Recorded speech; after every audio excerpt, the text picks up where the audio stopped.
తన శక్తిని మర్చిపోయినా హనుమంతుడి లోపల ఉన్న గొప్పతనం మాత్రం తగ్గలేదు. ఇప్పుడు అతని జీవితంలో ఒక కొత్త ప్రయాణం ప్రారంభమవుతోంది. అంజనాదేవి తన కుమారుడికి ఒక మార్గాన్ని చూపించింది.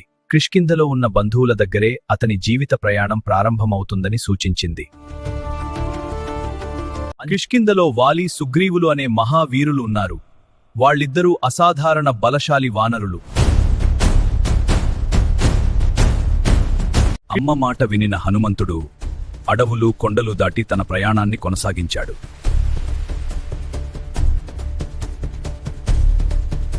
కిష్కింధకు చేరుకున్న హనుమంతుడు సుగ్రీవుడి వద్ద మంత్రిగా స్థానం పొందాడు.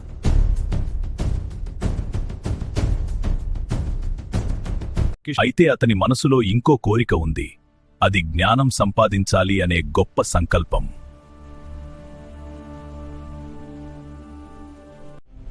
సూర్యదేవుడి వద్దకు చేరుకుని అతని నుంచే వేదాలు, శాస్త్రాలు నేర్చుకోవాలని నిర్ణయించుకున్నాడు. సూర్యుడు వేగంగా ప్రయాణిస్తున్నా హనుమంతుడు అతని ఎదురుగా కదులుతూ జ్ఞానం సంపాదించాడు. ఇప్పుడే అతని జీవితం మహత్తరమైన మార్గంలో ముందుకు సాగబోతోంది. ఎస్వీకే మోటివేట్ మైండ్స్ ఛానల్ను సబ్స్క్రైబ్ చేసుకుని తరువాతి భాగం తప్పక చూడండి.